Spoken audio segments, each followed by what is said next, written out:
Yeah, good evening. My name's Chris Venables. I'm Director of Politics at Green Alliance. If you don't know Green Alliance, we're an environmental think tank and charity. I'm responsible for our political strategy work and some of our partnership work with many of you in the room here today. Really pleased to be here, and thanks so much for coming along. This is a bit of a new one for Green Alliance. We are launching this evening Project Boost, which we've been cooking up for about 6 months. And it comes off the back of many brilliant kind of public affairs influencing advocacy work that many in the environmental sector have done over many years and decades.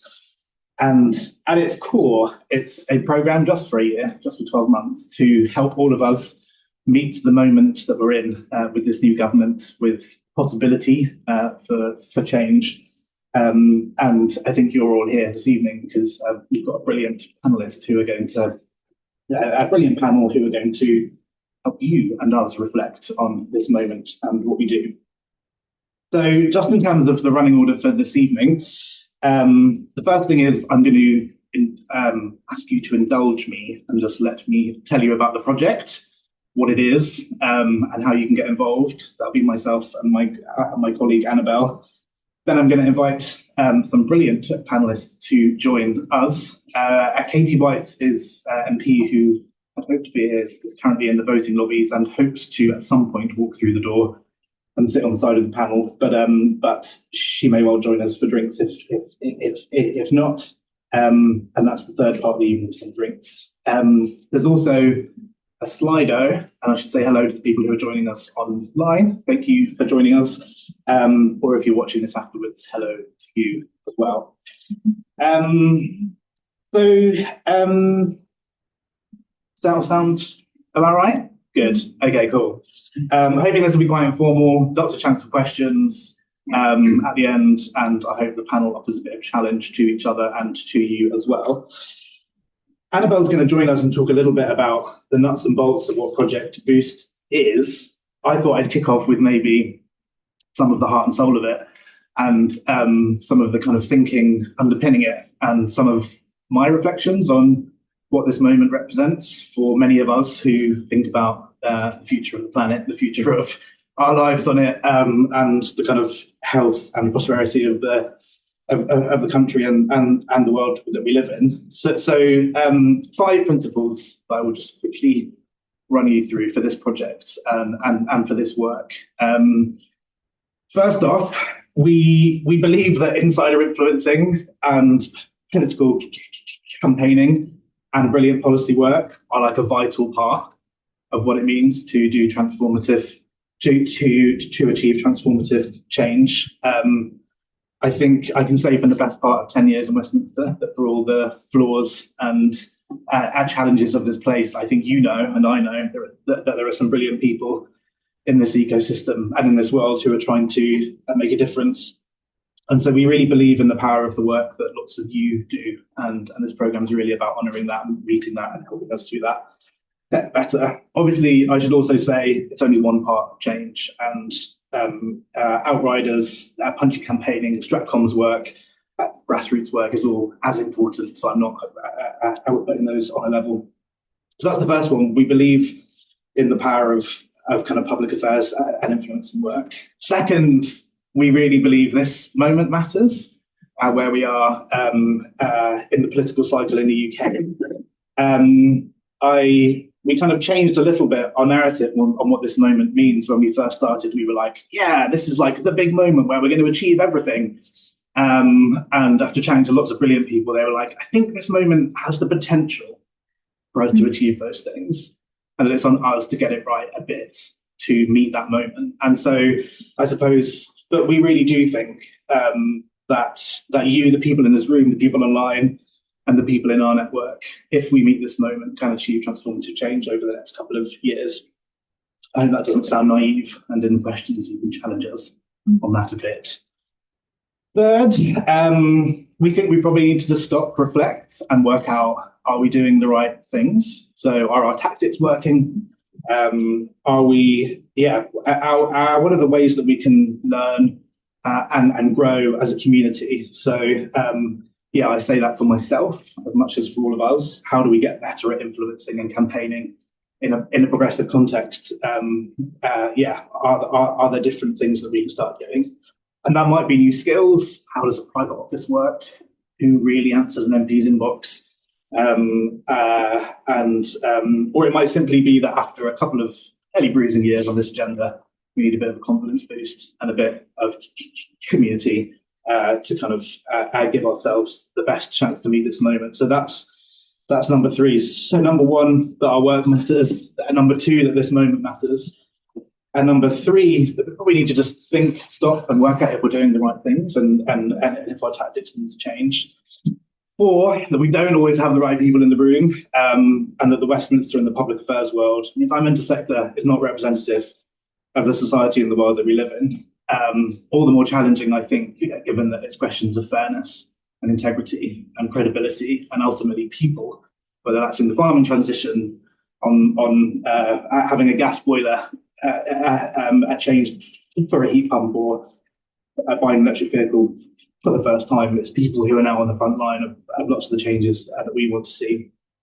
So we hope we're setting ourselves the challenge that this project kind of, by the end, has created a different community around influencing in environmental politics. And we'd love for you to hold us to account and challenge us on that as we go.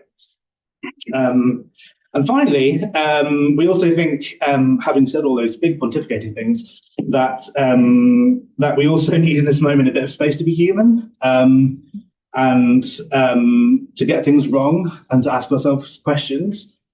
I once took part in a workshop run by the IPPR, in fact,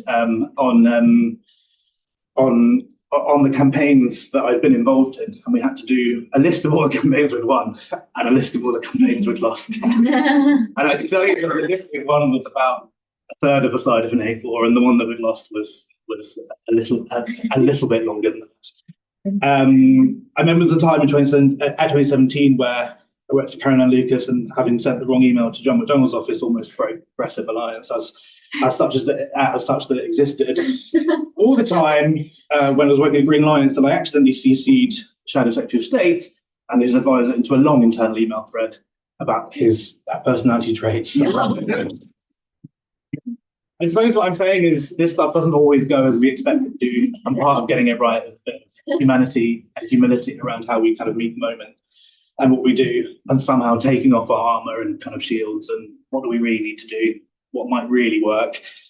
And for those of you who don't spend your Wednesday evenings watching the valedictory addresses of presidents or prime ministers of social democracies, I watched Jacinda Ardern's valedictory speech yesterday, and I was struck by these words, which was her final speech as Prime Minister. She said, "I cannot determine what will define my time in this place, but I do hope I have demonstrated something else entirely, that you can be anxious, sensitive, kind. Wear your heart on your sleeve. You can be a mother or not, or an ex-Mormon or not. You can be a nerd, a crier, and a hugger, and you can be all of these things. And not only can you be here in politics, you can lead." And so I suppose part of what we hope for this project, and the kind of ethos of it, and thanks for joining us this evening as we kick it off, is a bit of that. Is a bit of like, let's work out the best way to influence this moment. So that's a little bit of the heart and soul. I'm going to introduce Annabelle Rice, who's going to be the project lead for this at Green Alliance, who's going to talk you through what it actually is, and then we'll get our panel on stage. So Annabelle.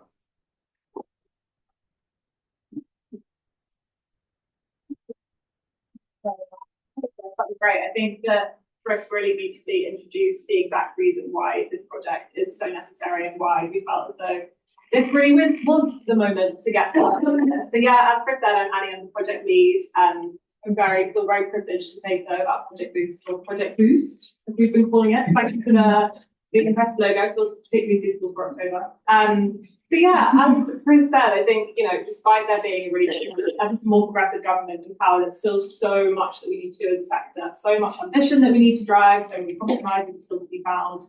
And those battles fought and compromises found are really where this project wants to land, I think.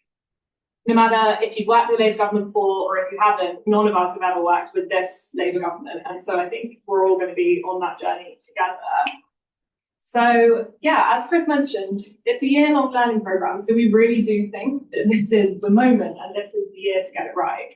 The first year of new government, we feel, is going to be absolutely pivotal. And the Project Boost is designed not only to help us react to some of the things that are going to come across in the first year, but also to anticipate some of those things and make us feel a little bit more prepared when they do come.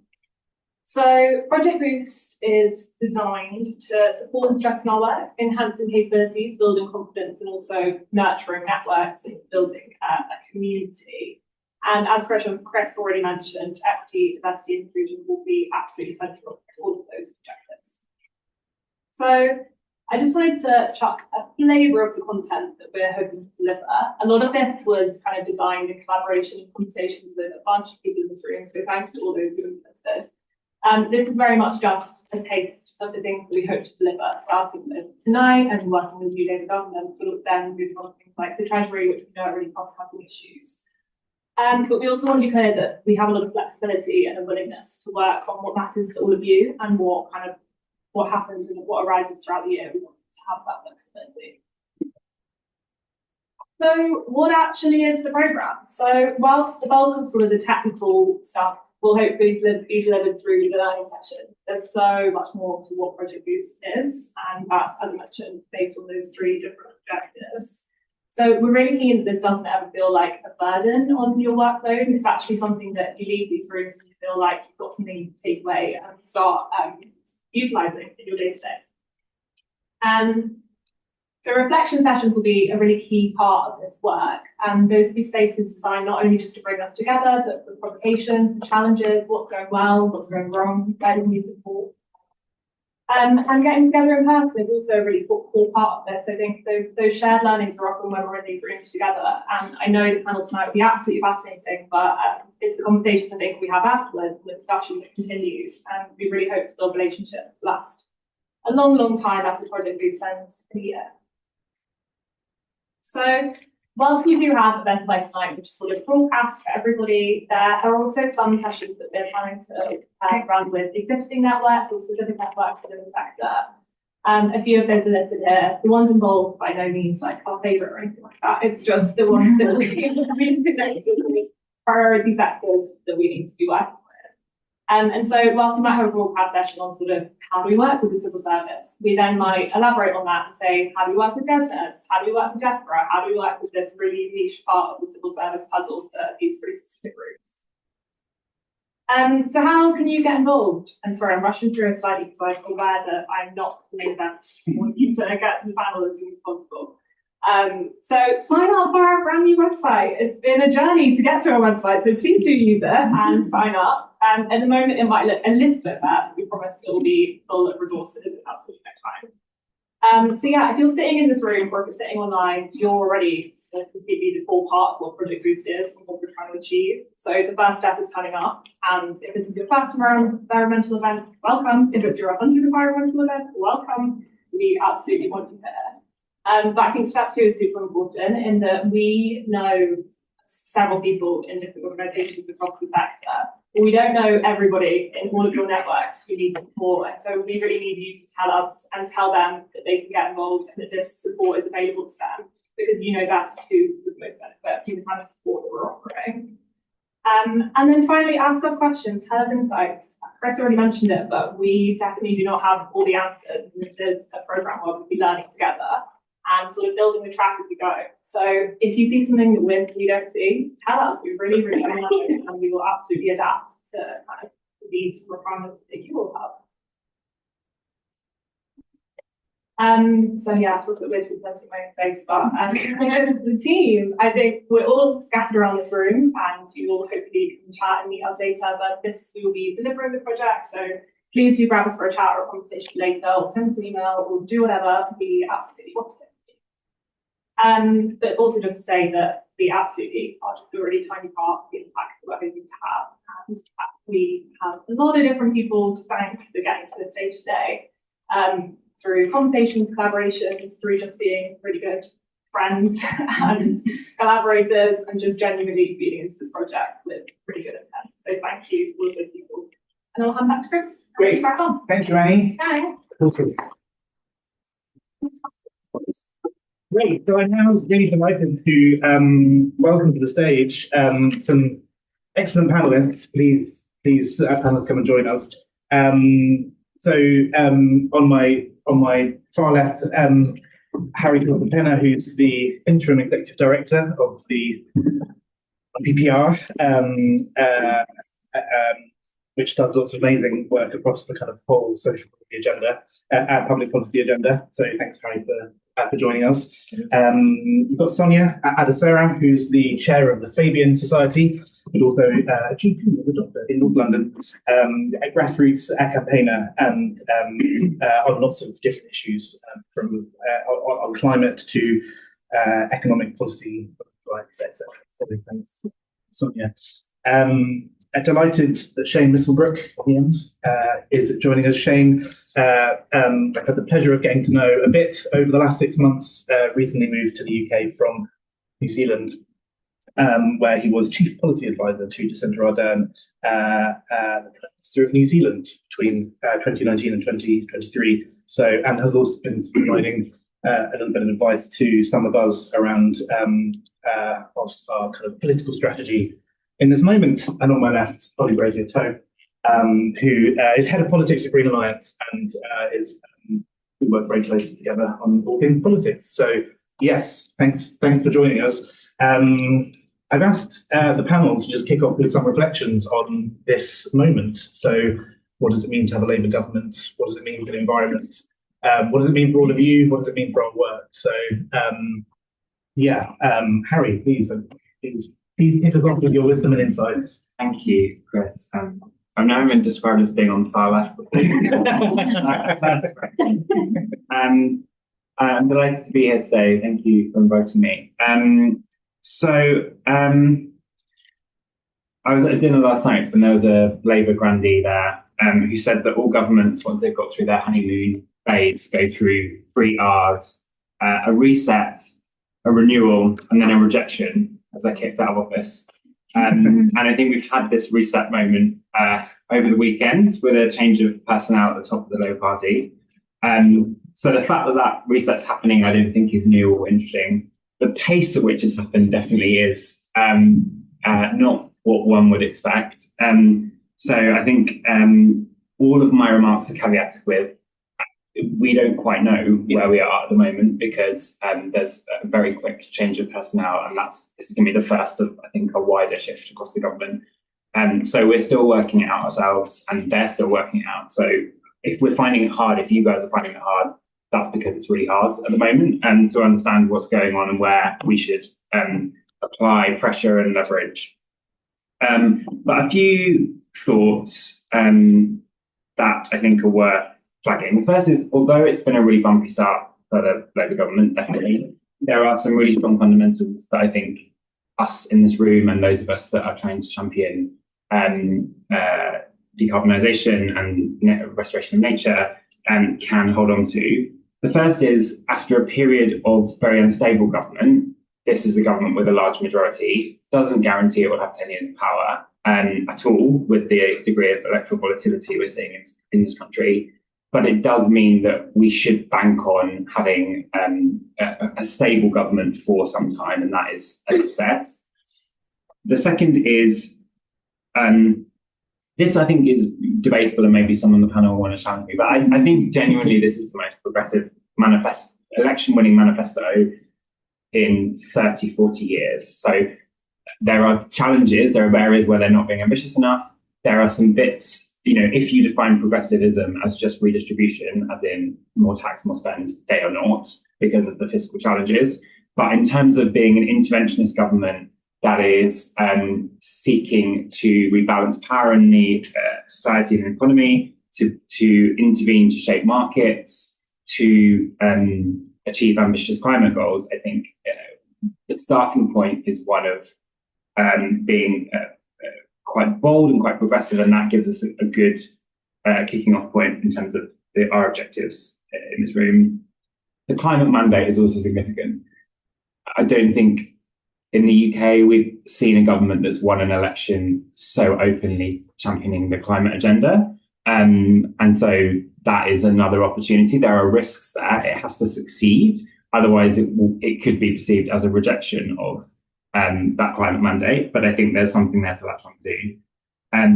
And if you look at the 5 missions which have defined the government that they've set out that want to drive their agenda, I would say the climate mission is the only one that actually is a real mission at the moment and that has been set up as a real mission so far. I'm hoping that they learn from that and spread that across the other missions. But I think the good news for people in this room is that there is a scaffolding and an infrastructure that the government has set up that we can hold them accountable to, that is showing they're trying to do something differently to the way that Whitehall and government usually works, and that gives us a kind of entry point into trying to influence their agenda. That's the good news. The more, I guess, the challenges and the things that I think are worth thinking about are, there are 2 big things that I think, 2 blocks of stuff that we're thinking about in terms of the climate agenda and that are offering up as hopefully helpful for people in this room. One is the delivery of the things that they've already said that they're going to do on climate. And I think we should not take those for granted that they happen and that they are transformative. There's a technical bit to that of how do they design those policies, how do they implement those policies so they work, which is a lot of what IPR thinks about. But there's also the political challenge of how we ensure that they don't fall into some of the traps that other progressive governments have fallen into in trying to drive climate change and climate policy change. And Shane, you might mention some of those pitfalls in a minute, I imagine. And I think there's a role for everyone in this room, all the organisations represented here, in trying to make sure they don't fall into those traps, but also to shape the politics in which they are trying to deliver this into, so that those things are transformative, so they can be as ambitious as those policies are as ambitious as they could be, and that the politics of climate, it continues to be something that they want to pursue. The second thing is we've probably got about a year's worth of policy, if we're generous, in any one area before they basically run out. Because they went in policy light as a deliberate strategy. And I think there is a realization in government that that's the case, and that they're not going to have the capacity inside, even if they deal with some of the kind of setup problems they've got at the moment, even if they get more staff in and do all the things they might want to do, that they're not going to be able to come up with all of that and land all of that by themselves. And that's the opportunity. Certainly that's what we see, the opportunity for IPR, but there's a whole bunch of talent, insight, ideas in this room that could help furnish them with an agenda that lasts 5 years rather than 1 year. And that is an opportunity that we should be thinking about now, because in a year's time, when they start actually asking for those things, it'll be too late. If we haven't done the work, if we haven't seeded the ground, if we haven't de-risked those ideas in the public domain, then they won't get adopted. Final word from me, and then I'll shut up. Working with them or influencing them, however you want to define it. I would say, I know this is going to, I have to assume I'm talking to them directly, so I'm sure I'll get it. They haven't been very good in opposition of working with outsiders. And they define outsiders as anyone who doesn't take the Labour Party line. So that's all of us, basically. Yeah. I think they realise that is an issue, that there is a really important role for society that they have to work out how to make that work better. I think they're just about getting around for think tanks, and that's a relief for us. I think they're aware that they need to do it for wider civil society, charities, campaign groups. But if not, we need to help them get to what does this look like? How do we do this well? How do we disagree agreeably? Why should they want to work with the civil society sector? Which is annoying because we shouldn't have to say that, but I think we do. And for those of you who don't know, there is someone in number 10 whose job it is to do this. And so we should definitely be docking into that person and thinking about the climate, what does that look like? I'm very happy for it. Thanks, Harry. That was great. We'll continue on and save them for later. And if you have questions, please also save them. Next, Polly. Polly worked in Parliament for 5 years and is full of wisdom and insights of parliamentary Labour Party. Go. Yeah. I feel that's a bit harder to follow because I feel like a lot of what we've been doing is thinking about the big picture politics, but I'm going to try and we just had a hard time and I said that I'd be the pessimist on this panel, so I'm really happy to lean into that. Because I just spent the day in Parliament and I would say the vibes aren't great. Actually, first 100 days haven't gone that well, so that's from a Labour perspective. They haven't gone as planned, I think is an understatement. And I think you've got so many different sections of the party that feel confused and disappointed for many different reasons. I think I've had many messages since leaving Parliament today with some Conservatives who are feeling equally confused and disappointed at the prospect of what is to come for the Conservatives, particularly on climate, because we are in a very dangerous place and both of the leadership contenders have said divisive and confusing things around climate. So they're also not in a great place. People that are in a great place are the Lib Dems. They really are living their best lives. And as Party Conference proved, the Lib Dems and the Greens really actually, they've done historic things. They're in Parliament. They want to be constructive opposition. And to me, those are the people that we understand more and we can play into and utilise. I think I'm going to touch a bit more in depth on how the new intake is shaping up, what Parliament currently actually looks like and where the battles might come. Because I think from a very practical perspective of having obviously worked in Parliament for a number of years, the main thing to say is that most of them actually are still very confused. They don't have staff, they don't have officers. They are being pulled left, right and centre in their constituencies to care about 10 million issues. They all have, career backgrounds. They are specialists in something, no matter what that is, but they are working out how on earth they can bring that into Parliament and how that's useful. And I think actually something that I kind of came to a realisation today is that so many of the people that are now ministers in government are feeling the same, that they are very confused and they are experiencing nothing they've ever experienced before. So some of them have suddenly been parachuted into these really important jobs. Actually being in the opposition means you can just criticise everything. You kind of crack on. You come up with a manifesto. Yeah, it was really bold, really impressive, great. But now what? And they're having to wake up and get cars at 6:30 and they're not getting home till 9 o'clock at night. And even then they're sat there with their red box, working out what to do.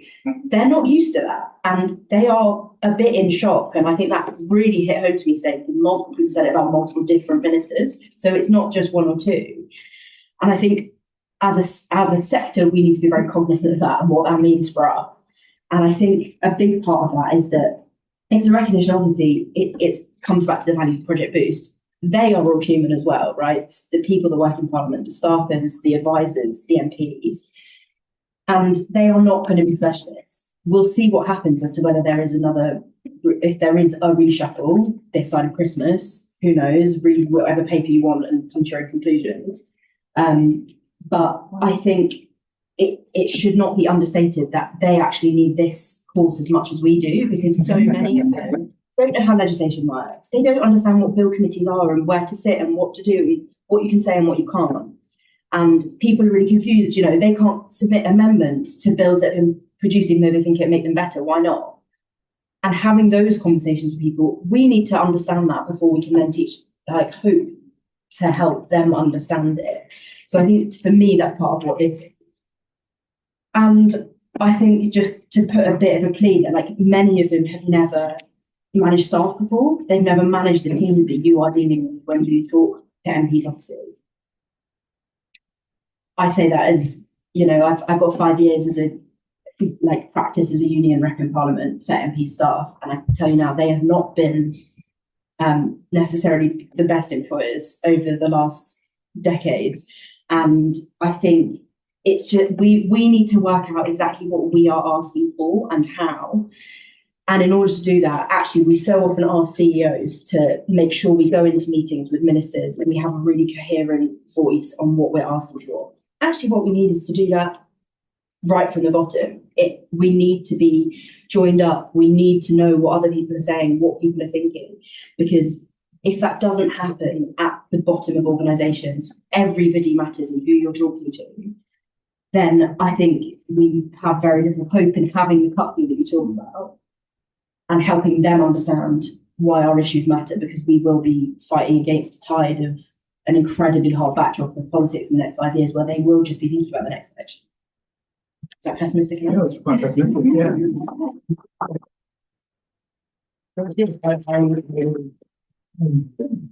Our agency in all of that. Yes, but thank you for that kind of real take from the alive from the Parliamentary Labour Party as of today. Oh yeah. Can you hear me at the back? Yeah? Should I stand? Standing is better. Standing's better? Okay. There we go. All right, I'll try and project. Good evening, everyone. It's a real privilege to be invited to speak here today.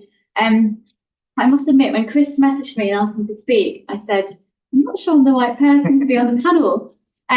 Because although I love wearing green, I wouldn't actually call myself a climate campaigner.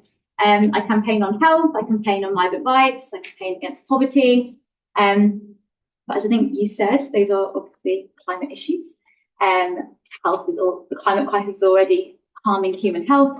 People are already moving as a result of the climate crisis. And throughout the world and in this country, those who are the poorest will be most vulnerable to the impact of climate change. And I mention this because I think the interconnectedness of social issues is relevant to today's conversation. So I know many of you in this room are running organisations, leaders in your area, and I think there's a tendency to focus on the individual aims of your organisation. But I know most of you have been drawn into this work because you want a better world. So I guess I urge you all firstly to, whatever work you're doing, whatever campaign you're doing, always do that within that broader context. So don't work in silos. Don't throw others under the bus to forward your own aims. Don't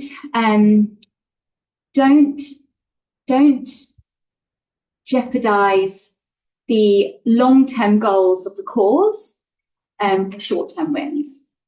And then secondly, I also feel like a fraud being on this panel because I've actually never worked with the Labour government. I've been campaigning for the past 10 years, and we all know who's been in power for those past 10 years. But it's interesting for me because I guess, the politicians who were joining me in those campaigns and campaigning alongside me are now in power.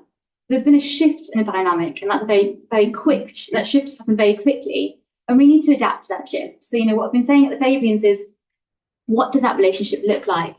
And I said actually earlier today to the Fabian staff, it's like, a good friend is not a fawning friend. A good friend supports you to be better.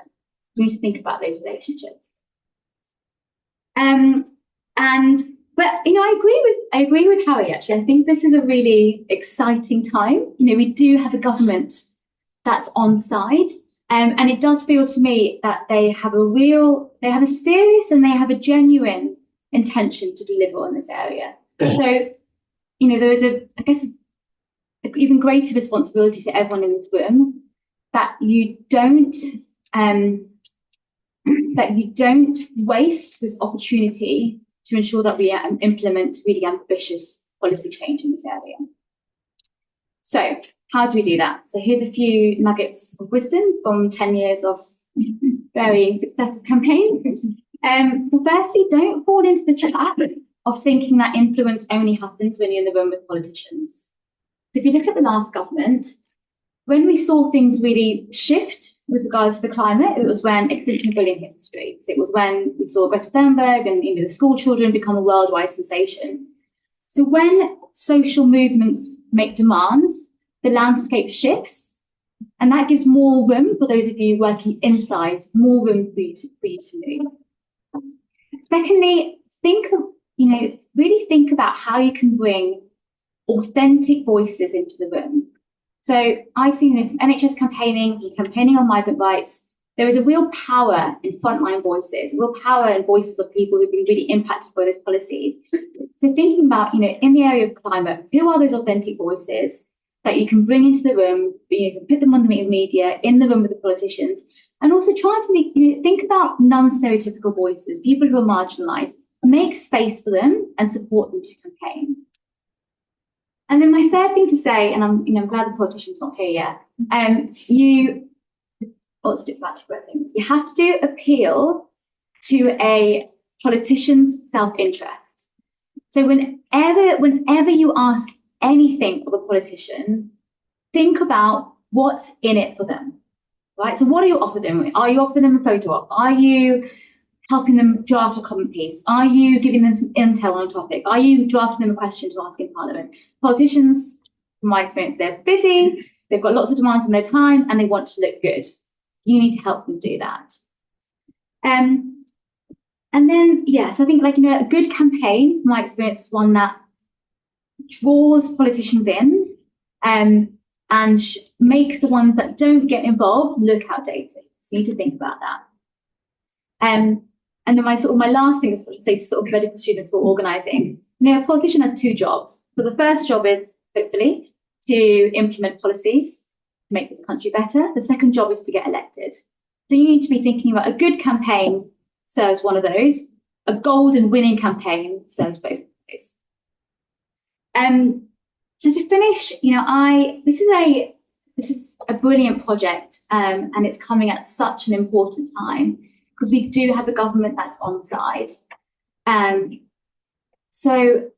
But it feels very much that they're still in a place to be shaped. So don't waste that opportunity. And I guess my final words is be ambitious, be bold, but always work and always think about that broader context, so we can get the policies and the change that we need, not just for a greener country, but for a fairer and more just country for all of us.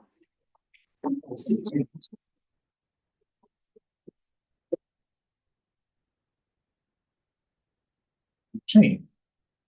Good evening, everyone. The benefit, or possibly negative thing about being last, is a lot of the points you're going to say I picked up in other people's comments. So I think I might just focus on a couple of things. I think the first is around the last 100 days. Lots been said of it so far, but if I sort of compare that to sort of the experience we have in New Zealand, and just sort of think about what the government was looking to achieve over the last 100 days, it was really the last opportunity to define itself. And it started off really strongly in that regard. But I think a series of things have kind of got in the way of that. Riots, a few difficult political issues coming to fruition, and some poor political management as well, which I'm sure we'll come to, such as the appeal payment, some internal conflict, really undermine that. So I think that's really the reset that's needed. And so if I sort of add to that a second element, which I think is kind of missing, I'm actually quite surprised they haven't used some of the traditional communications devices for showing momentum in the first 100 days. So a public 100-day plan, for example, or public branding, a top line in every PR that talks about what's going to be achieved in the first 100 days. So we did a lot of that, and it was actually quite successful. We had, I'll come to some of the issues later on, but we had a very successful first 90-odd days. And I think the most effective piece of that communications was the 100-day challenge. We just tried to list everything she'd achieved in 100 days in 1 minute. And it had about 1.5 million views, which for a country of the size of about 4.5–5 million at that point in time was quite a significant cut through. And I raise that because I think it speaks to kind of a broader point. The first is that there's not really been a joined up sense of momentum over the last 100 days. And that sort of speaks to a lack of strategy or themes underpinning everything. We've got our 5 missions, we've got various policy commitments, but there isn't a core idea.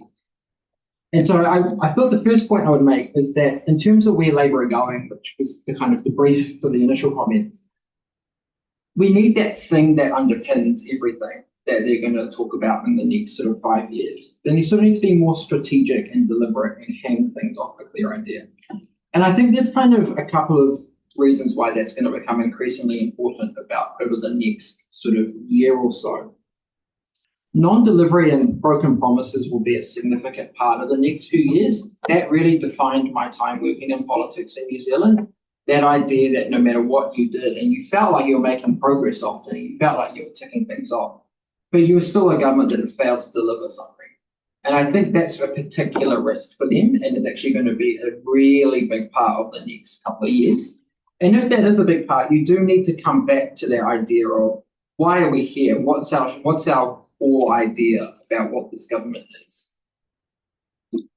And that really helps because it comes to a couple of sub-points. One is that one of my colleagues used to say, frame or be framed. And so what delivery means, you need to set out that first. You need to frame what delivery means.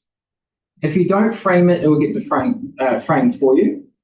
And I think winter is quite a good example of that. We spend a lot of time thinking about winter and sort of the outcome into the NHS and energy prices and all the sorts of things that politics over here thinks about. But from a climate perspective, this winter can either be a failure to deliver on the energy agenda, putting aside the realistic nature whether that's possible in a few months, or it could be the last Tory winter, or it could be some other iteration. And so framing success early and framing what things mean early is really important. The second thing is delivering manifesto commitments will be disruptive and really politically difficult. We've talked about that. Some of the previous speakers have talked about it. But it's a lot easier to carry one really well-framed fight than it is to carry lots of small fights. And so coming back to that core idea about why we're doing this, why people are bought into it, what's our story as a country is really important. I do think I would say it is really hard. And it's not just because it's the first incoming Labour government for a very long time. But even in New Zealand, where we have changes of governments more frequently and had one of the most effective communicators as leader, we tried to do these things and we never got it. And so when thinking about these issues, and when you're thinking about the government and what they're doing and how it fits into your strategy, I think it's just really important to remember that politics occurs in that space of trying. That political strategy is mediated by lots of different things by the time it comes to us. And that person in number 10 sitting there writing that political strategy is probably writing something that's actually quite different to what lands in the public. And so when you're thinking about things that have not gone well or are going well, or what's their real intention? Because I know there's a lot of sort of trying to read the rooms about what the priorities are. Just bear that in mind. It is that space of trying. I know sort of a lot of TV shows like the West Wing kind of make it seem like you're all powerful as a political advisor. You're really, really not. The second thing I thought I'd talk about was advocacy and sort of some of the really good examples of advocacy that I saw during my time working in Parliament. And the first sort of point I would make is that it's really important to know your role in the wider ecosystem. Advocacy takes many different forms. And I have just one really, really important answer. I think the single most impressive bit of advocacy I saw in my time in Parliament was by Forest and Bird. And the Beehive's a circular building, the Prime Minister's office is on the top, and it looks out over this sort of basin with the War Memorial. And across the other side of the basin, there is a car park there. The car park is a digital billboard. And Forest and Bird got a photo of Jacinda from, I think she'd been an MP for like 6 months, holding a sign saying, "Ours, not mines," and put over top of it, "Deliver your promise for no new mines on conservation land." And it was on this electric billboard, staring straight at her every day. I think they paid extra for it to be there on Tuesdays, Wednesdays, and Thursdays when she was in the office, and it was just there. If you looked up from her desk, you could see nothing but and I don't want to give away anything, but it really irritated me. And so I think that's really important advocacy. It leads to lots of questions being asked about why haven't we delivered that policy just yet? Because things aren't often on the radar. But often it takes the insider track as well. And so I thought I'd sort of offer some thoughts about what that really looked like when it was done really well. I found it most persuasive when people had really thought about who they were trying to influence and why. So what do you know about them? What are their drivers? ministers can either be passive or active, and I don't mean that in the sense that that particular minister is passive or active, but actually your issue is either an issue that they're actively managing or actively thinking about or actively care about, or it's something that they're trying to steward through a system. That obviously requires very different pitches. If someone's active in it, you've already broken down the first barrier. If it's a passive thing for them, then actually 9 times out of 10, they might go with the official's advice. So the person you want to influence is probably the person scoping or writing that advice. And so thinking about that and really thinking that through is really important. The second is who are we trying to influence? And it's not always the minister. And so, as I said, the official is really important. Some of the people around them, some of the wider staff, some people influencing the wider program. Who are they already hearing from? What do they read? Some really good advocacy has occurred by just taking out or getting particular columnists to write particular columns that they know are well read by the people. In New Zealand, we all read Bernard Hickey, and so he was very good at telling us what some people thought about particular issues. And what sort of controls those wider push and pull factors? So just a few initial comments. So yeah, that'll help. Thanks, Shane. Thank you. Follow up to you guys, so please be ready to put your hand up and ask some questions. But if as you come back, everyone, please do feel free to comment on what others have said, or challenge, or agree or disagree, or that kind of thing. But yeah, Harry, I guess 2 questions. One, be helpful to hear a little bit more about those risks that you identified on climate, just to kind of, I think I know what you're saying, but it'd be useful just to kind of explore those a bit more and how those might play out. And then I guess really practically, lots of the people in this room are running projects or part of public affairs teams. That kind of year moment that you were talking about, in terms of we've got a chance to, do some policy work now, influence then. What would kind of good look like, do you think, in terms of us doing that? As in the topics, or the? I guess really practically, what does it mean for any organisation to kind of actually nuts and bolts, go about doing that and carve out the time? Yeah. Yeah. I can be quick. They're quite quick. Yeah, they are. Sorry. Risks. I mean, the obvious risk is the one we've seen in other countries, where parties have looked to push forward with climate policies, and that there's been some kind of backlash against them. Usually that's because they haven't been designed properly to make sure that they are achievable for ordinary working folk, and that they cover costs where, or help cover the costs of transition, or where there is a transition and, some groups are losing their jobs and there are other jobs over here, but there's no way to get between the two. There's a whole lot of design challenges that I think are probably quite important. I think in addition to that, though, I think it's very convenient for me to be like, if we just get the design right, we'll be fine. Just some policy wonks in a room, it's great.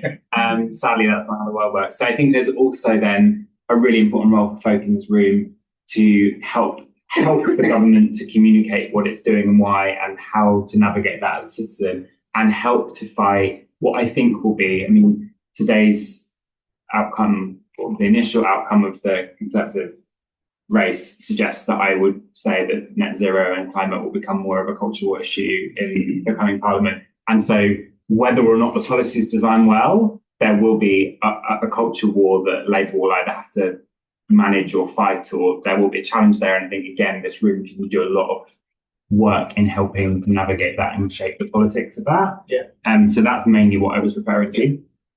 And there are, of course, loads of other risks.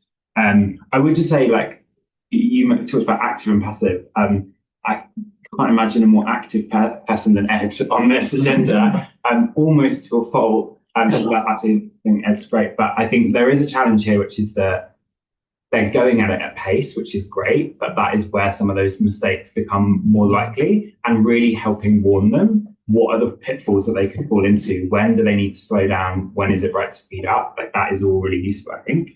And then the second question, I think basically we can infer this from the fact that the mission is really ambitious and the policy steps that they've set out don't get anywhere near meeting that mission. And so the question for everyone in this room is what fills that gap? And I guess what would I be suggesting we do? I think it's better if you start with the grain of where the ethos of the government. I think it's a much harder where you're going, just do this completely different thing over here that's not within your value set or not within your kind of ethos. So looking at where they've got, they've taken first steps, what would be the next steps that would be, bold? And so, they've set up GB, or they are setting up GB Energy, they're setting up an investment, National Wealth Fund. Both of those things could have a next phase, which is more ambitious and that deepens that agenda. The industrial policy, likewise, there'll be, I think, Monday, they're announcing the first green paper. Again, what's the next phase of that? So I think that's where I would be focusing. It's much harder. There might be things they're just not doing and we need to put on the agenda, and that's a harder task that we should be thinking about, but it is slightly different. Yeah, awesome. Thank you.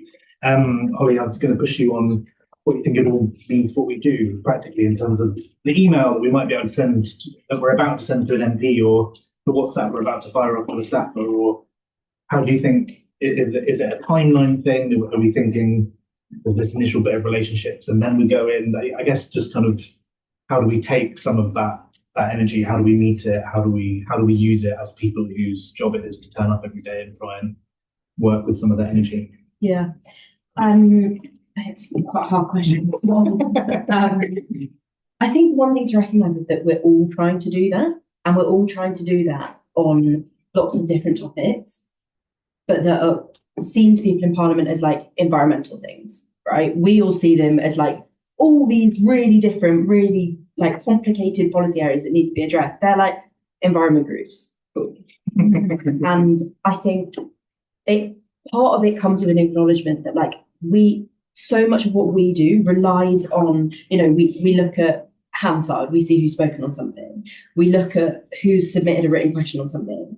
The reality is that actually some MPs might not even know they've submitted those questions, right? Like you've messaged a staffer to be like, will your MP put in on this? And they're like, yeah, sure, I'm going to submit it right now. And they do it and the MP never knows, right? That's the reality of it. And I think that's like, to answer your question in a slightly more positive way, I think that it does come back to what Shane was talking about, in that part of it is understanding where they're coming from. So one of the biggest things when I first started at Green Alliance, there's things that you just think are like totally second nature because it's an environment that you've been in. I talked to our media team and I was like, I don't really understand why we're pitching stuff to like The Guardian, because I was eternally told that we don't want, like, Labour don't want to be in The Guardian. Right, they care about particular kinds of media that are going to reach voters that they wouldn't normally reach. Guardian readers are going to, vote for us anyway, even if they complain about us in the meantime. What they cared about was The Sun, the Mail, was getting quotes in places that were like more, away from that traditional media that we would think to turn to. And I think probably it is just to that point that we need to value all of it. And actually, there is still use in getting a quote in The Guardian because, the Lib Dems might really care about that, right? It is still useful to get a quote in The Sun because, Labour and maybe more Tory are going to be reading that. And I think it's just being able to set some of the very practical things of what we do in understanding the competing priorities as we message people. They're not going to be specialists and they're not going to particularly care about our issues necessarily. There will be exceptions to that.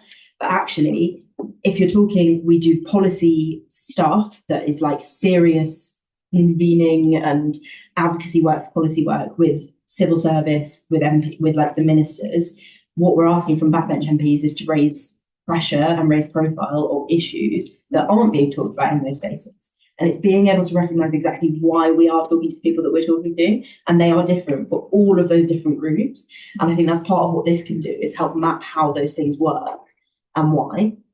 Can I just add one thing on climate, just to say a lot of the ambition of the climate agenda in Labour is held by Ed Miliband, which is great. He's an amazing champion. there's two tasks. One is to get the rest of the cabinet to be just as passionate, and especially Rachel Reeves and or Darren Jones. But the second thing is, who is the next generation of parliamentary leaders for the environmental agenda? And so it's someone's job, or it's our collective job, to start working out who they might be now and putting a few bets. And that is a really important task. And not just the obvious candidates, because we know there are a few that are there that we should definitely be some of our bets, but there should be some more unusual ones that we try and celebrate. Thanks, Harry. Claudia, thanks for your challenge on making sure that we break out of our silos. I suppose my question would be for folks in this room and for me, and for people who are kind of turning up every day to do the kind of public affairs work on the environment. What would good look like? What's a kind of practical way of kind of meeting that challenge?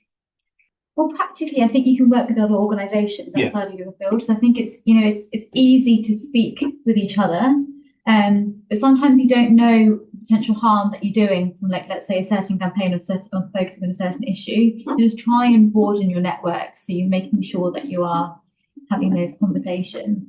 And I think more actually some thoughts about that previous question. Yeah, of course. Yeah. But I think there's with campaigning, because I've got different hats in that. Like with Fabian's, it's very much I see that as internal, and then I'm also involved with MedAct, which I don't know, but that's, I guess, it's all internal and external with campaigning. And what I mean by that is, for you to get the policies that you need to externally create that narrative amongst the public to push forward those policies. But then also, once you have implemented these policies, again, you externally need to be creating that narrative to show the impact and the positive benefits of those policies. And I think that if we look at countries where this has gone wrong, I don't think there's been enough communication about the benefit of green policies that have been implemented. And I always come back to the strange thing about Brexit. The areas of the country that benefited the most from the EU were the ones that voted for Brexit.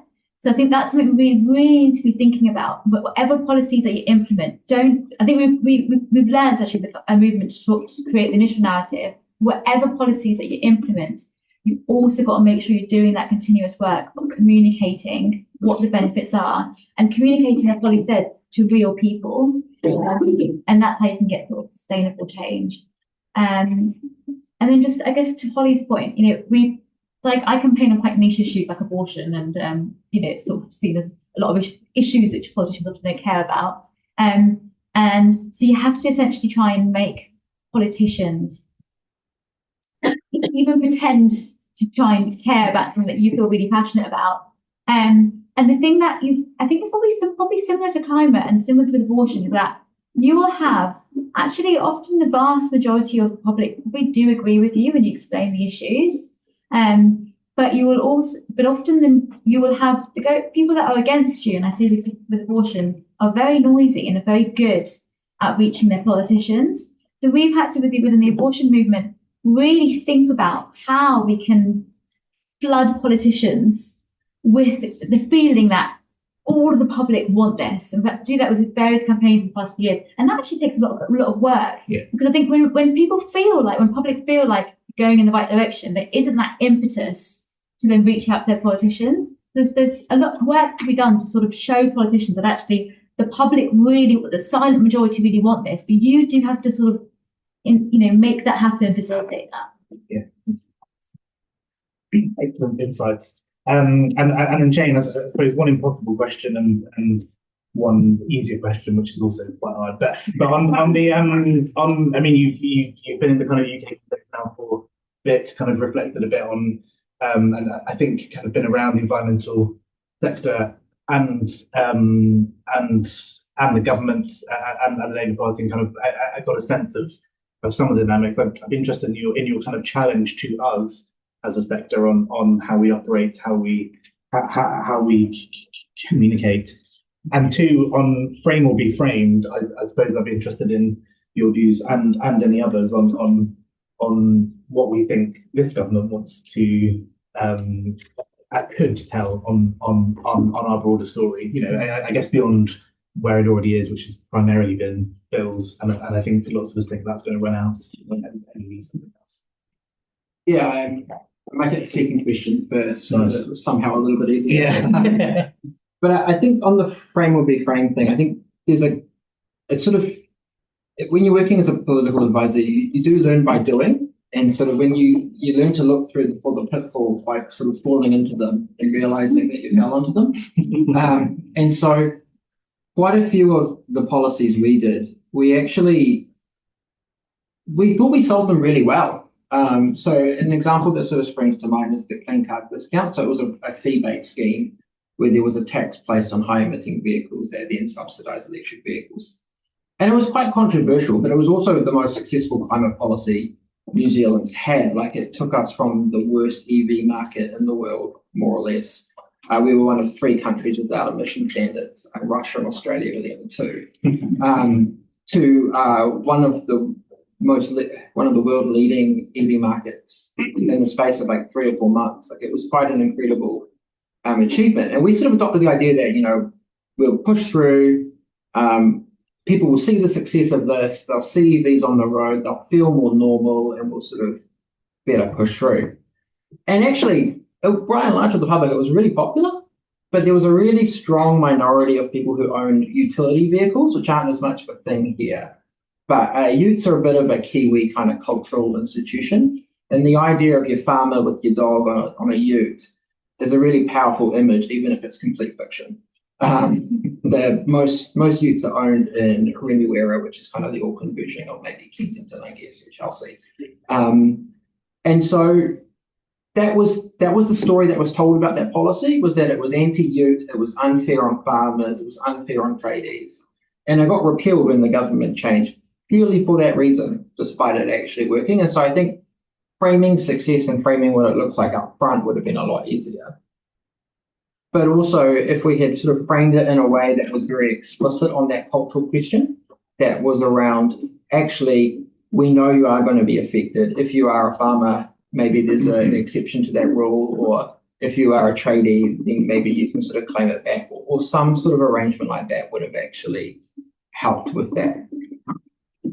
The other sort of element, I think, having been around here a little bit, I feel like I understand the missions a little bit, but I don't really know what success looks like in 12 months or 2 years or 3 years. And I think there's a desire to sort of look to election campaigns as the markers of when you have to tell that story. But actually, the experience from New Zealand, I think, teaches us that actually your election results kind of determined halfway through your performance. And actually, we lost the narrative on a lot of these issues quite early on because we didn't frame it. And so I think, particularly if we come to winter and sort of the energy thing, if the bills aren't going down by £300, what does success look like? If it's defined in a certain way, what's that going to look like? And so I think for them, it will be really important to be clear on that. Otherwise, it becomes non-delivery and seen as sort of not that important.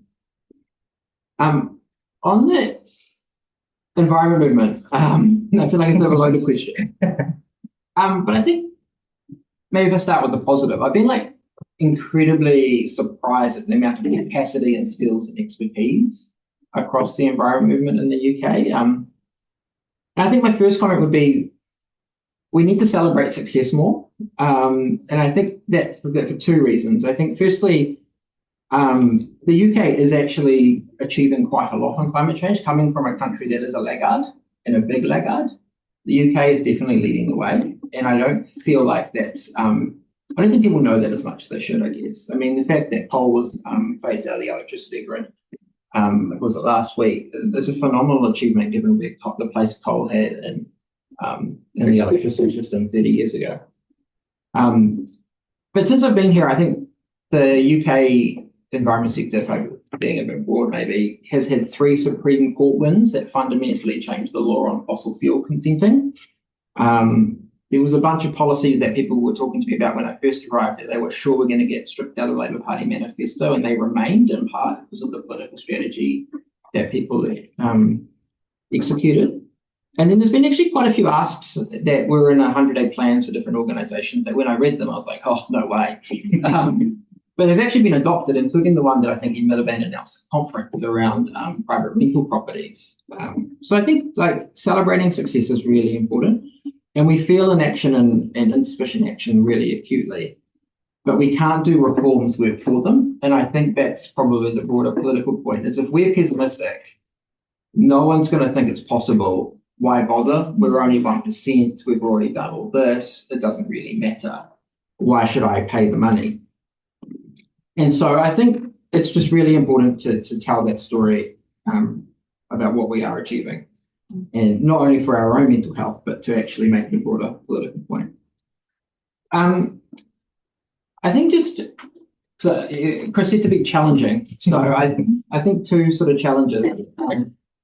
One is I'm not quite sure we're there in exercising that latent collective power. Like a lot of your organizations are massive organizations with massive membership lists, huge amounts of money behind them or going through them. And I don't think quite shaping that agenda at the moment in that really strategic sense of like shifting public opinion on key issues in the future rather than just sort of on the issues of the day. And so that's one thing I've noticed. And the other thing is on the theory of change. Not all issues are salient. And I think there's a lot of pessimism from some of the people I talked to about how their issue isn't the number one issue on the news. A lot of those issues will never be the number one issue on the news. It doesn't mean they're not important. It doesn't mean you can't actually deliver it, but it just requires sort of a different approach. The billboard I mentioned in jest earlier, but that was on no one's agenda before that billboard went up. And the amount of journalists asking Jacinda for comment on how she felt about that billboard in the week after it went up was quite incredible. So hopefully. Thanks, Jane. Those are some really useful insights. Great, we've got some time for questions. So I think Annie's got a roving mic. So please whack your hand up. I can see Matt at the back, so we'll start there. Sorry, who's hand? Right. And if you could introduce yourself, that would be great. Sorry, I did make you run. It's Matt Finch here. It's a question for Holly. If you were going to gain the next year, what does it actually look like? Do you want to just a bit of time to think about it? Please. Okay, let's take some others. Penny. Thanks so much. I'm Penny from Save the Children. Thank you. This has been so interesting and just like so much food for thought. So really appreciate it. One thing I've been reflecting on is that I've only ever advocated towards a Conservative government that's always been obviously here for such a long time that it's been the water we swim in terms of thinking about how we do advocacy, how we do campaigning, how we strategize. But the Conservative, as we all know, the Conservative Party, the Labour Party are fundamentally different things. It's not just different people and different politics, different personnel, the kind of history and roots and the nature of the Labour family and the role of the trade unions are so different. But I wonder if you can give us a bit of insight into like what the watch outs might be, what we might like stumble over and not know that it's going to happen, but as advocates actually kind of try and interact with the Labour Party as if it's a different version of the Conservative Party and then it all go horribly wrong. So yeah, what are your watch outs and insights on that?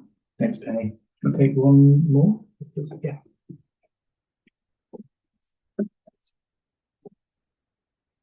Hello, this is a question mainly for Sonia. Thank you very much for the sort of masterclass on how to run a campaign. I was particularly interested in what your first point was about, be aware of the wider context. So I wonder if you could just drill down and say what are the key elements of the wider context that people who are interested in the environment should be aware of. Thank you. Great. Well, let's start there. So, Holly and maybe everyone else, what's the next year going to look like? And Holly, do you want to kick off and then maybe others can jump in? What for environmental campaigners might the next 12 months feel like? I think there are two options. One is good and one's bad. Lovely. The good looks like this weekend was a genuine reset, right? Whatever you think of what has happened, the one overarching thing to me is that they have realised they have not won on the political narrative the first 3 months, and that's a problem.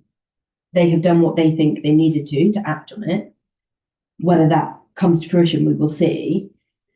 I think it has the potential to really start to shape what they actually want from the next year. And arguably, in a year's time, they will have forgotten about, the collective we will have all forgotten what the first 3 months looked like, that it was an absolute shambles. And that actually the 9 months that followed it were positive and were much more focused on actually, how do you get the missions to work? How do you get them to work across department? For us, that obviously means what does this clean energy mission actually just go further than decarbonize the energy grid? We need so much more than that. I think there is an avenue in which that happens and that works. I'm not saying it's going to be easy, because I think that if you said 50-50, sure, the other 50% could be the bad, which could be that infighting wins. And actually, speaking to Conservatives about the first 3 months of Labour's time in power, so many of them say that they're not surprised that this is how they came, because actually governing is incredibly hard. And that politics has changed so much in recent decades that no one really knows how to navigate it well. There aren't that many blueprints of how to do it well, how to engage the right people in the right things, and how to deal with the constant news cycle, and deal with social media, and deal with the way that we deal with media and the way that you interact with the public. And I think there is a world that the last 3 months continues, and that actually the next 9, and what that means for us is the next 9 months actually could very easily see, I talked about reshuffle earlier. There is a world in which that could happen, and the people that we know are less favourable to the people that are at the top in number 10 are potentially shuffled out, right? That's a disaster for our movement. We need the people that have been passionate advocates, no matter where they sit within the Labour Party. We need Lou Hay speaking, truth to power and transport and modal shift, right? And it needs to, I totally agree with what you said earlier, it needs to go further than Ed. And I don't think that we are there yet. I think Ed is the main game, and that is a problem. That is a problem for the way that we all function, and that's a problem for the way that our democracy works, because he could just get reshuffled. That is a very valid concern. So I think it could go one of two ways. I am actually leaning more towards the good, just maybe not quite the utopian version that I just sold. Thanks, Dolly. Does anyone else want to comment on the first year and what shaded it might look like? Maybe just to strike an optimistic note, I think there is, Jacinda's government was written off as about to fail a number of times in the 6 years. So the first sort of 3 years we were in coalition with essentially an economic nationalist party, the Green Party, and the Labour Party. And it was really not going well. One of them's public personification, public sort of brand was the handbrake. That was kind of their top line message. We're the handbrake on this woke progressive stuff. And then the Green Party's public brand was further faster. And so you can imagine trying to land a clear message in that dynamic. And by 2019, it was widely seen to be a one-term government. Labour was the second biggest party in the parliament. The Conservatives were bigger. But by the time we got to 2020, she won an MMP majority, which is the first time that's ever happened, to get 50% share of the vote. And there were a bunch of reasons for that. But I think one is that people respect speaking on the issues that matter to them and being seen to deliver on it. And for that moment, for 2020, it was COVID. And so that response really sort of turned the tables on that political narrative. And I think events happen and something else will come along that will change it. And I suspect there is an opportunity to reset. So I'm trying to strike an optimistic note that actually just because something's been bad in the past doesn't mean it will be bad in the future. Awesome, thanks. On Penny's question, the watch outs for people who maybe haven't been working with the Labour Party for a while, Harry? Yeah, one thing I would recommend is that at some point you either individually or maybe you guys get Matthew McGregor to come and talk about this, who's on our board but is chief executive of 38 Degrees, and they did a piece of work on campaigners and progressive governments and how you navigate that, and he would do a much better version of what I'm about to try and do. Yeah. I think a couple of things. One is the values of your organisations, you as individuals, or indeed IPR and Labour are not perfectly aligned, but they're much better aligned than a whole host of other potential political leaders and political parties. And so I think shifting a mindset a little bit from our job is oppose, and the government are against us, basically, to actually there is some shared values here, and that means a mindset shift and an approach shift. I think is a good start. I think for some campaign groups, this might not be the right advice, but just say that I do think, given that, overly moralistic, like a starting point that the problem with the people in power are that they just don't have the right morals, and we can tell them what their right morals are is not going to go down well. And there might be a bit of the movement on the far bit of the outsider where that's still useful. So I don't want to completely close that space down, but I do want to think if you're trying at all to do anything close to insider, like shifting that mindset is quite hard. It's quite necessary, but quite hard. I don't think we've got there yet, and this is what I was saying earlier about the government setting up this function that's how do we work with civil society. But back channels are now a much bigger option than they were before, and that's useful if you're doing an insider route, but it's actually also useful if you're doing an outsider route, because I think there can be a productive relationship between government and outsider if that's coordinated and known in advance to some degree. So I would say, like, start investing in some of those back channel routes now. The Labour Party, the government needs to meet you halfway, and I think they want to, but they haven't got there yet. So let's hope that we can encourage them to do that. And then, I mean, setting the obvious, but just like the governance of the Labour Party is very different to the governance of the Conservative Party. So as you, I think, hinted, there's a whole load of formal routes. There is still some internal democracy within the Labour Party. There's still a function there. That the unions have a bigger role. Actually, the biggest opposition to the Labour Party is going to be its own MPs. So that's an interesting dynamic that's worth investing in. So I'll stop there because we get to get another round of questions. But Thank you. Yeah, great. And Sonia, on the wider context. Yeah, just to follow up though on what Harry said, I guess I sort of agree and disagree. So because I think sort of the watch outs is, there's I think we have to be careful about complacency. And yes, they are friends and they share our values, but they are in power, and we have to make sure that we hold them to account. So like, for Fabians, for example, we're very closely affiliated with the Labour Party. But when the Labour was last in government, the Fabians produced a report looking at what happened to child poverty under the Labour government, or poverty in general, actually, I think, and it showed that we hadn't done enough. So I think that we have to be careful that we don't, because if they are aligned with our views, we still need to push them in the same way that we push the Conservative government, because they are in power. And ultimately we need to make sure we do the right things. So with regard to your question, Paul, what I'm essentially trying to say is when you are implementing policies, always think about the impact on different groups of people, and also language as well. The language that you use, think about the impact that they can have. And I say that just because in the campaigns that on the years I've got this wrong and we've got this wrong. So like with the abortion campaign that we've been doing, we've got this wrong multiple times. And actually I think often it wasn't from any sort of maliciousness from our sides, but it was just because we didn't have other voices in the room. So we had a blind spot. So I'll give you an example quite recently that we did. We put out this campaign and we basically said, and it was a campaign that was aimed at the government, but it was about changing our abortion laws. And we said, for illegal abortion in this country, we have one of the most restrictive abortion laws in the world, and the most severe penalties in the world. It's worse than Afghanistan and South Sudan. And we put this out, no issue. I don't think there was an issue about it. And then actually we came back to us with activists, like Muslim activists, saying, why have you put out that statement? And they said, well, because Poland actually has more severe penalties. In Texas, they have more severe penalties. There are many white countries around the world that have more severe penalties. But why have you picked Afghanistan and South Sudan in your social media? And I was like, actually, wait, why have we picked that? So language has an impact, and we didn't. And the reason why it was a complete blind spot was we just didn't have those voices in the room when we were making that campaign.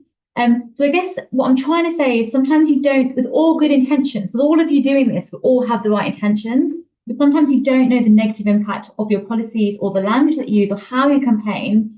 You'll have a blind spot if you don't have all those voices in the room. So just try and bring other voices in when you're designing your campaigns, so don't make the mistakes that many of the mistakes I've made over the years. Cracking. Let's do one quick round. Let's do two questions from here, and then there's you online, and maybe over there, and then Doug. Hi, I Sorry. think maybe Kamali, public affairs leader, possible. I think I'd like to look at some of the recent, like, more unsuccessful news on the climate. Labour's investment in CCUS for 22 billion. I think as a sector, we've been calling against that for a while now, and to see them invest this much money and having that as a top line on PMQs today, for example, is kind of concerning. And it would be good to understand what kind of lessons we can learn as a sector from that, and how we can engage our different campaigns based on those pitfalls, and lessons we can learn from that. And do you think Labour will be moving away from that, or do you think it's something they'll stick to? And how can we help them move away from that? Excellent. Thanks for being CCUF. Lovely question to divide a room with environmentalists. Would be good to talk to a lead on this. Well, I talk about CCUS, but something else, which is triggered by some of what Holly said, and Sue Greygate, is that what we call it? I don't know. Anyway, call it that. What happened over the weekend emphasises to me that we've got this institution just over there, and I feel a bit sorry for the MPs who are coming into it. I mean, they're sort of dumped in there, and they don't know what they're doing, and they don't have any staff, and they don't have any offices, and then you've got a government where they're running around, and all the ministers are too busy to understand what they're doing, and then you've got the seat of government, which is in a Georgian house that somebody said is putting hold a decent par-sized party, and that's supposed to be how we operate. It's all a bit shit. It's archaic, it's out of date.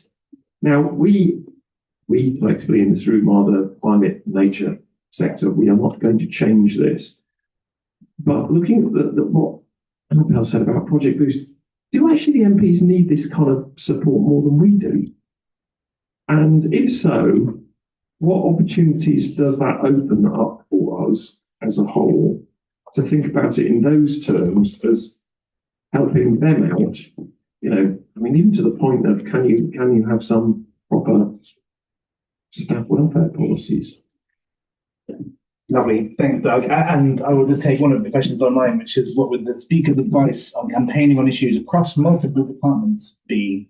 So let's pick that up. And for the people who've asked questions online, we will come back to you on those. So CCUF, I don't know who wants to take that. I mean, it's a tricky one. I felt like I lived it for about 72 hours. Jane? Else I'm happy to. Yeah. I don't know really, to be honest. Yeah. I don't know enough about CCUS, if I'm honest. We don't really do much of it in New Zealand, in part because we choose to do that through tree planting. This is a tree planting, which is just as bad. Probably not as bad, but I do so just the broader point. I think they are going to do things that the room doesn't support, and I think the strategic question is how to maintain frank and honest engagement with them while they do things that you won't, or the sector won't support. And I think there's a couple of elements to that. I think one is it's an ecosystem, so not everyone needs to support or needs to be in the room or engaging. Some people will have one view on it, some people others. It's fine. I think it's just knowing what your theory of change is and knowing about the best way to execute that in any given moment. And so if you wanted to go out and be like, this is a terrible idea, think it through, but that might be your role in the ecosystem for that moment.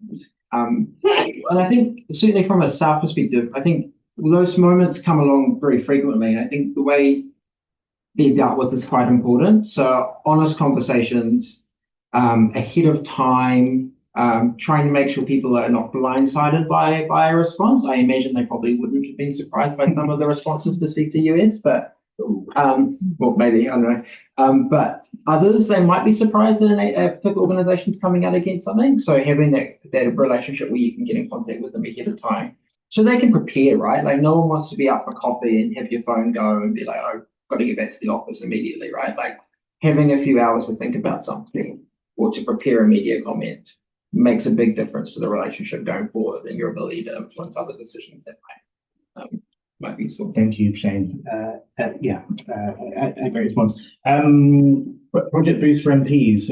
Are we? What do we think? Yeah. You're the parliamentary expert. I think it's a great idea. I think it's kind of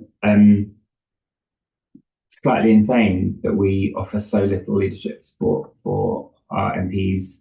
And so I don't know if Sif are in the room, but if they, I think there is a real opportunity to fund and support that kind of work, and there would be a spillover effect for the climate movement if it was climate funders and organisations that help deliver it.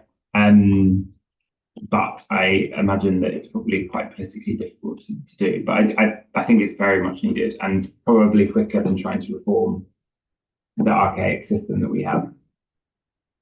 Yeah, I think, it's all under everything that we do is under the guise that we understand that the system is crumbling, right? Both like actual parliament is literally crumbling, but also like our democracy is questionably at stake, and I don't think that has necessarily changed having Labour in power. It's our system is not functioning in the way that we would like it to, and I think they do need help, right? Like, and they are all focused on. The Parliamentary Labour Party dictates to its MPs on matters of politics rather than necessarily what makes them good MPs and makes them good legislators. So right now all Labour MPs are on a 3-line whip to go around the country and campaign in council by-elections. Is that a particularly good use of MPs' time when we're in a brand new parliament and we're sending them, up to Derby for a constituency they know nothing about when they've just done an election campaign and they're trying to get their heads around what's going on in Parliament? Why is that help not being offered in terms of to help them actually do their job properly? And I think there is just something in our political system generally, and I think it's true across, to be honest, all parties, that none of them do it particularly well in educating them how to do it. And therefore, how do you expect those people to get their staff to do their jobs properly? If you start at that level where no one particularly understands, it's not that much of a surprise that we've seen the kind of instability in politics that we have that comes with freebies, and people are I don't know, yeah, I'll take it, sure. It all is part of the same problem, I think. And Project Boost for MPs, I'm here for it. I'll run it, sure, great. Great. And any quick comments on cross departmental working? I might just tie that to the Georgian House comment, because it's just more a reflection of, as an outsider coming here, but I think structure has a really important role in the way politics is conducted, because having ministers in their departmental buildings far apart from each other and then congregating into a third location, I think actually really does impact politics substantively. And so in New Zealand, all the executive are in one building. The civil service goes to them for meetings, which creates a different relationship in itself.